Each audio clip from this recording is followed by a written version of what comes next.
Would you like to know the really practical aspects of creating a stunning border like these ones at Westdean in Sussex? Your garden borders are the first thing that anyone sees when they come into your garden, and they're all the colour, and they're probably the bits that you enjoy the most. So I've come here to Westdean to talk to head gardener and garden writer Tom Brown about the way he plans a border, how he plants a border and how he keeps it going, and all the judicious editing on the way.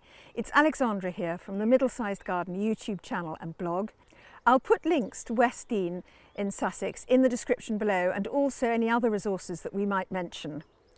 And there'll be timestamps, so if you have a particular question that you'd like answered, you can jump to that just by clicking on the timestamp.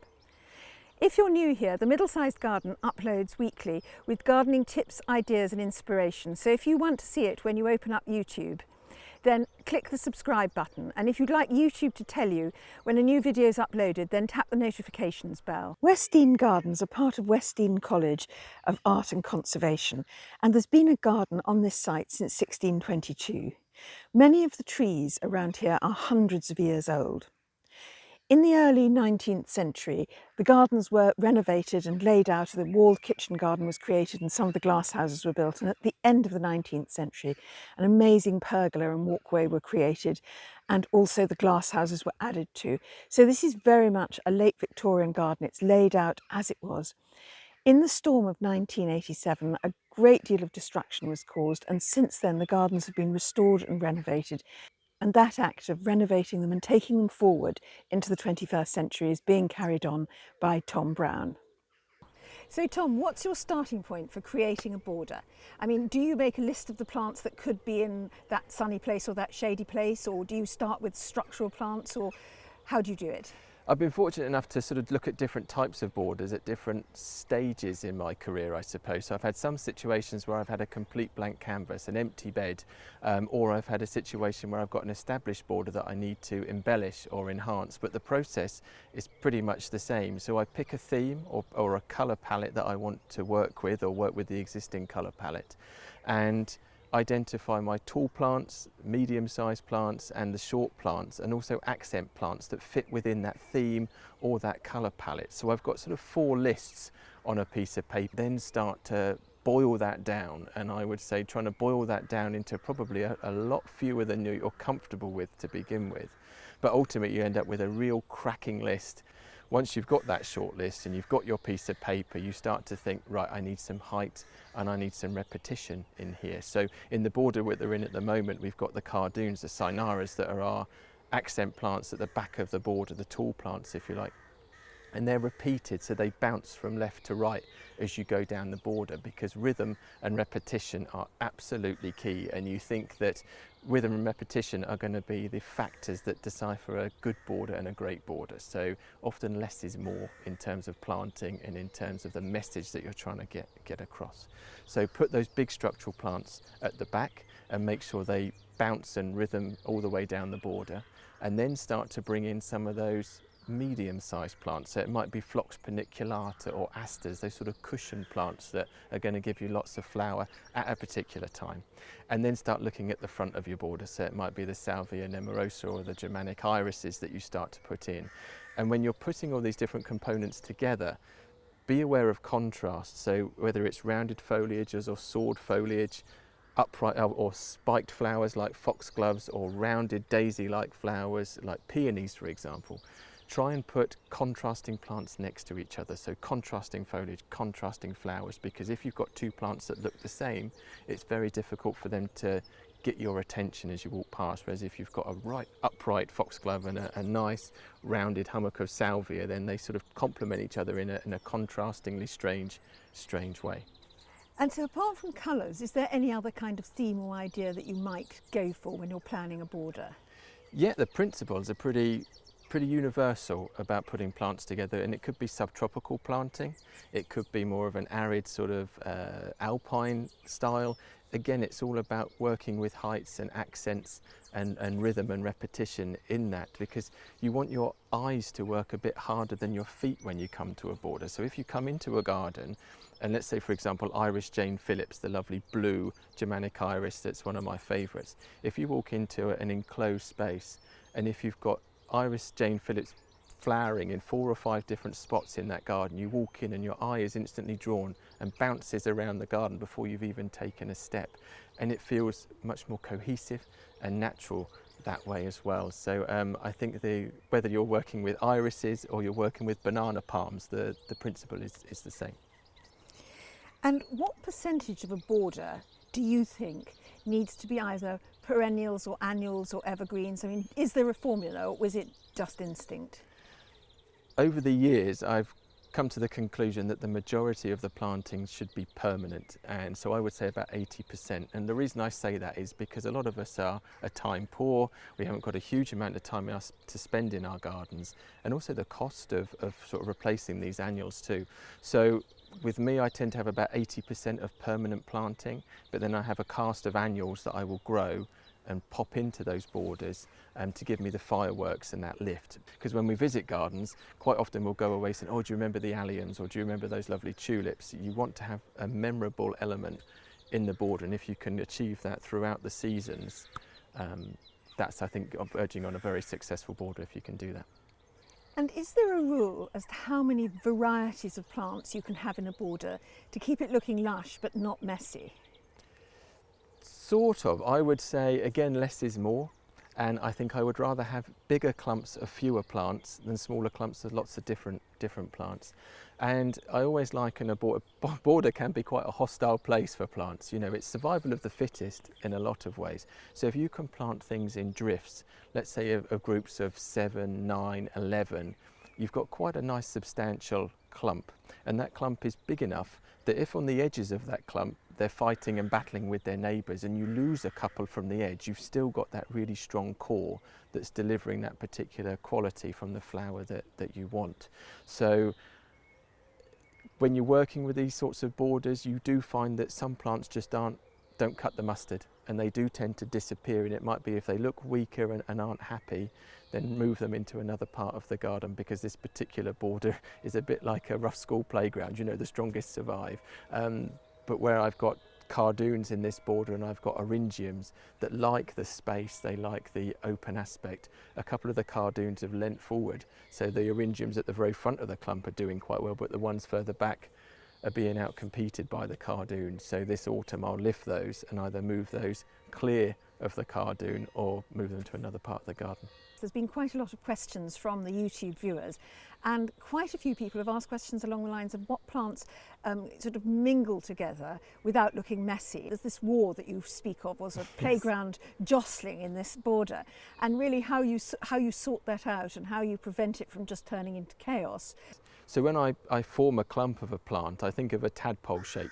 So I have the main body of the clump, and then the tail will often then disappear off into the back, or will then dovetail into another tadpole that's got the large clump there.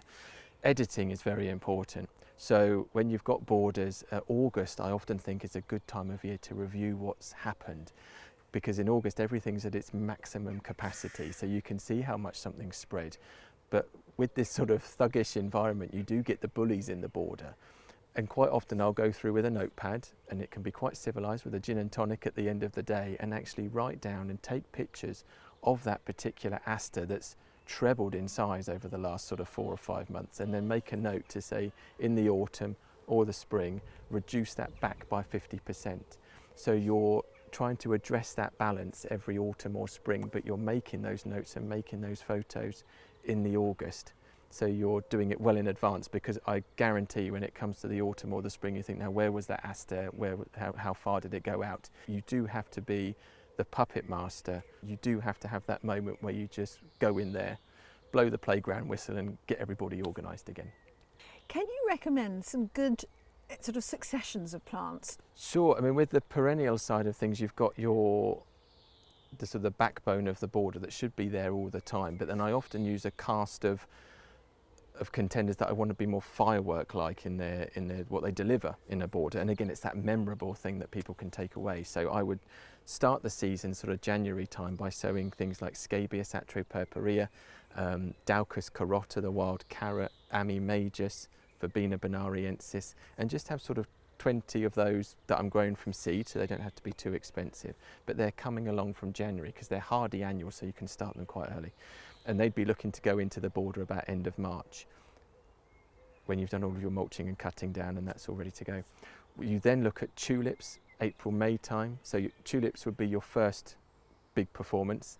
They would then start to die down, and I'd say I'd look at alliums as a succession from that, and you can get some really big dramatic alliums, and again planting them in groups of 10, 15 throughout your planting, some at the back of the border, some at the front, because at that time of year we haven't got the very big plants that are starting to fight for space at the back. Once your alliums are done, that's when your scabious and your daucus will then start to flower and give you that early summer colour sort of through until July, August time. And then I'm a big fan of gladioli. I think people often see them as quite old-fashioned, but there's a wonderful selection of miniature gladioli that are available to us gardeners now. They don't need staking, and you can put them towards the front of the border, and they almost act like a summer tulip, so they'll give you that rocket of colour. And again, they're not going to break the bank if you order a few bulbs, and they'll give you that flower power right the way through until sort of September, October time. And that's when the daisy family really come in. So things like the Rudbeckias, the Solidagos, the Heleniums, make sure and the Asters, make sure you've got some of those in your border, because they will pick up the baton when a lot of other plants are sort of taking a deep breath because they're exhausted from the summer. The daisy family then say, right, it's our turn, and August, September, October look tremendous. How deep should a garden border be? I always think you want to feel sort of slightly immersed in a border. So if it's a very thin strip, then you haven't got the ability to play with perception and that height. I would say probably looking at, if you can, a couple of metres, 2 or 3 metres, just so you've got enough depth so that height can sort of flow up and down as you look down the border. So give yourself enough room to play, I would say, and 2 or 3 metres should do that. So presumably you'd think if you've got a garden that's perhaps a bit narrow, it would be better to have a big border on one side rather than 2 slightly narrower borders on either side, would you say? I've sort of got to the stage where that 360 experience is quite interesting. And if you look at a border from, say, the lawn, and you've got your border and then the fence, you're very much a spectator of what's happening. If you've got a narrow border, a narrow garden, excuse me, and you can create a winding path that sort of meanders left to right, you've then got that ability to create a wider border on one side and a slightly narrow border that you can echo the planting on the other, and then it flips back and reverses. So with a very narrow garden, you can create that depth by sacrificing the depth on the other side. So when you're walking through a border, if you can feel slightly immersed, I think it just goes up a notch what you take away from it. Now we'll come to the sort of practical aspects of actually planting and choosing a border.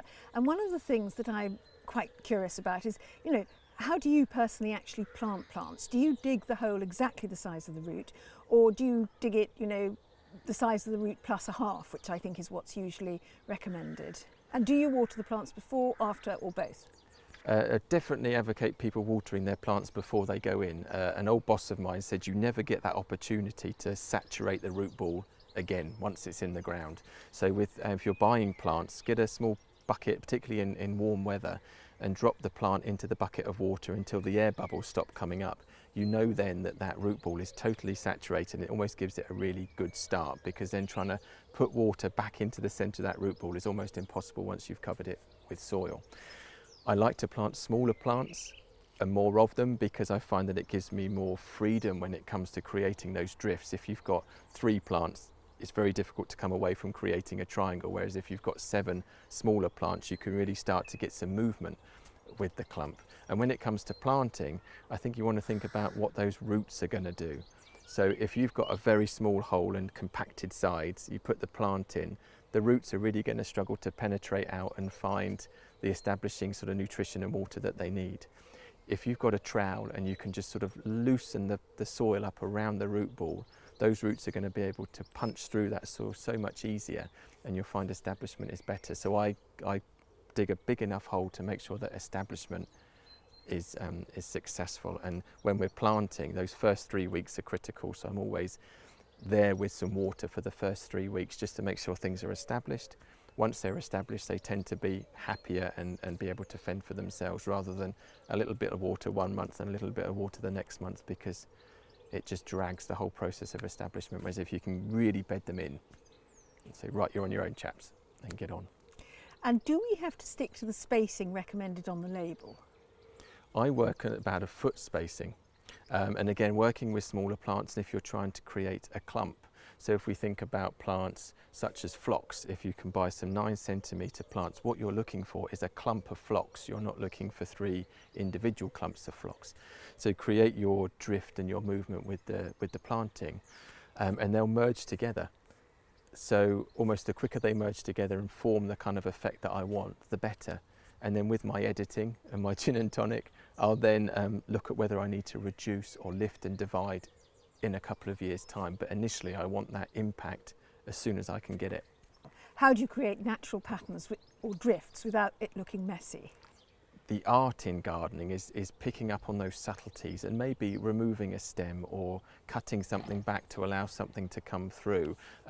Where you've got foxgloves that have maybe seeded themselves in parts of the border and you're not quite sure if they're in the right place, let them flower, and if they then all of a sudden look untidy or are blocking something, go in there and just gently cut it back. Opium poppies, again, if you've got these seed heads and you think, I don't like that there because it's blocking the geranium, then just pop it out. So it's those constant gentle touches which is the real art of gardening. And I think when you're trying to orchestrate a border, little and often just gently corralling things into a space is much better than saying, right, once a month I'm going to come in here and bang some heads together and sort people out. So if you can get into that habit of just gently making sure that everything is where it should be, and if something looks out of place, a little trim, plants recover much quicker from a little trim rather than a hack. Do you think, I mean, taking that you've got years of expertise and professional gardeners here as well, do you think amateurs can get the full, gorgeous, colourful borders? And if so, is there any particular tip that would help an amateur gardener to achieve some of this professional look, taking that they're not going to do 3 years at horticultural college? I think it's always easier to curtail growth than it is to sort of encourage it too much. So I think fertility is really the key. We're asking our plants to do an awful lot in these borders. So looking at mulching, for example, in the spring, so giving it a nice layer of the amenity compost, the local council compost can be incredibly rich and quite inexpensive as well. If there's a way that you can cut your borders down and then put a reasonable layer of mulch on every spring, that will gently increase the fertility. You'll find your plants are a lot more buoyant.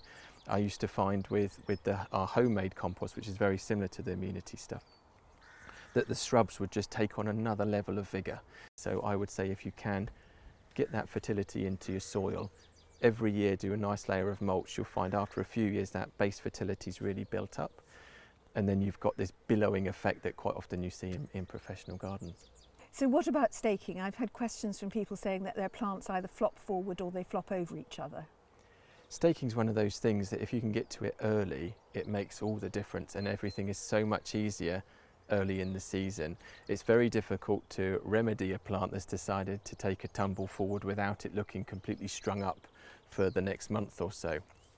So I would say as the young shoots start to emerge, sort of April time, that's a good time to get in with your staking. So whether that be bamboo canes and string, whether it's birch or hazel or even the plastic or plastic coated metal rods that you can use to support perennials, get in there nice and early.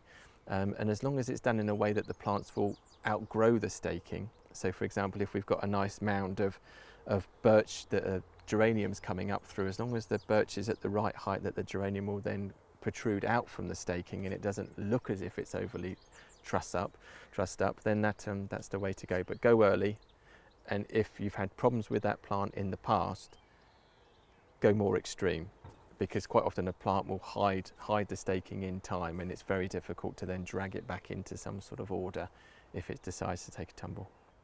If you'd like to see more videos about flower colour in your garden, there's a flower colour playlist at the end of this video.